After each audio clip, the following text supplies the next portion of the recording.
We all have that one friend who says, I only slept 4 hours last night and I feel amazing. Yeah, we secretly hate that person.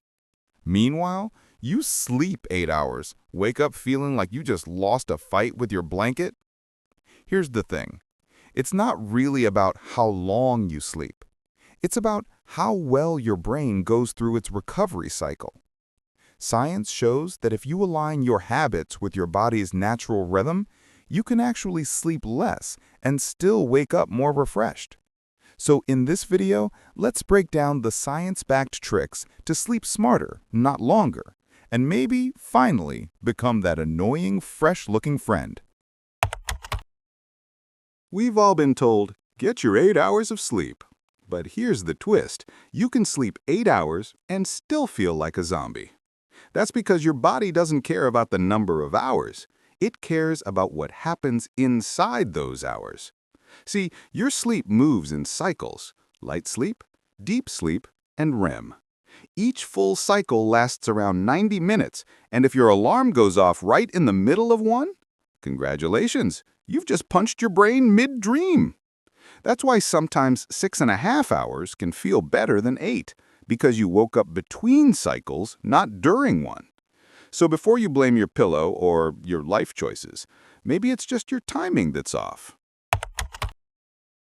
Now, let's talk about your internal clock, the invisible timekeeper that decides when you feel sleepy and when your brain suddenly decides to be wide awake at 2 a.m.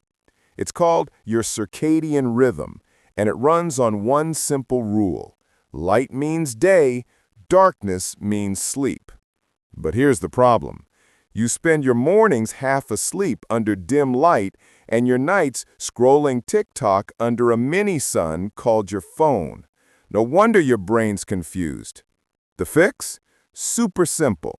The moment you wake up, get sunlight on your face. Like literally, go outside or stand near a window. It tells your body, hey, it's morning, time to be human again. And at night, dim your lights, put your phone away, and let your brain think you've gone back to the Stone Age.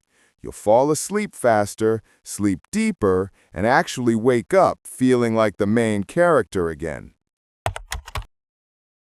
Okay, so your brain finally knows when to sleep. Now it's time to make sure your bedroom isn't secretly fighting against you. First, temperature. Your body actually needs to cool down to fall asleep. So if your room feels like a tropical vacation, you're basically asking your body to nap inside a toaster. Science says the sweet spot is around 18 degrees Celsius. Cool enough for your body to relax, but not cold enough to make you question your life choices. Next, light. Even the tiny glow from your phone charger can mess with your melatonin. So yeah, that tiny blue dot you've been ignoring, it's literally telling your brain, it's noon. And noise? If you can hear your neighbor's Netflix at 1 a.m., try white noise or earplugs. You don't need to hear what happens in season 5 anyway. Here's the rule. Make your room so calm and dark that your brain has no choice but to sleep. Here's a weird fact.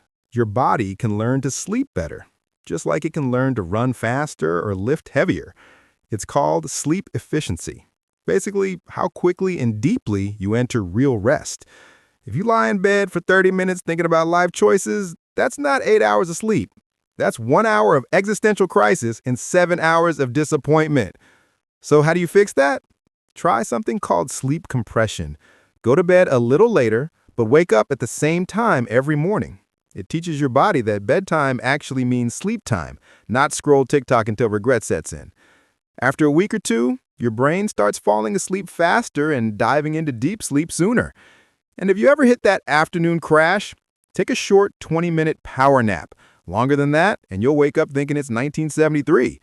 The goal isn't to sleep less instantly. It's to make every minute of sleep count more. So, you've slept smarter. Now comes the hard part, actually waking up.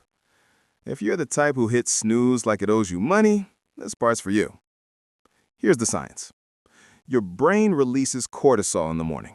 It's like your natural alarm clock. But when you keep snoozing, you basically tell your brain, false alarm, go back to chaos. The fix? The moment you wake up, get out of bed. Don't overthink it. Drink water, open your blinds, and do something physical. Even stretching counts. It's called the cortisol awakening response. Your body literally wakes up faster when you move and get light exposure in the first 10 minutes. And yes, I know, your bed feels like heaven at 7 a.m. But 5 more minutes never makes you feel better. It just makes you late and tired. So skip the snooze, hydrate, stretch, and let sunlight do the caffeine's job for free. All right, before you go trying to become the next 4-hour sleep genius, let's talk about a few mistakes people make. First, too much caffeine. If you're drinking coffee at 4 p.m., you're basically signing a contract with insomnia. Second, weekend sleep chaos. You can't wake up at 7 a.m. on weekdays and then 11 a.m. on weekends and expect your body to know what year it is. And third, sleep obsession. Ironically, worrying about sleep is the fastest way to ruin it. Stop counting minutes. Start trusting your rhythm. Now, here's the truth. You don't need to sleep more. You need to sleep better. Reset your rhythm. Keep your room calm. Train your body. And wake up like someone who actually enjoys mornings. Try one small change tonight. Notice how you feel tomorrow. And if this helped bring a bit more clarity to your day, subscribe to Clarity Leap, where we turn science into practical wisdom for a sharper mind, calmer focus, and a better you.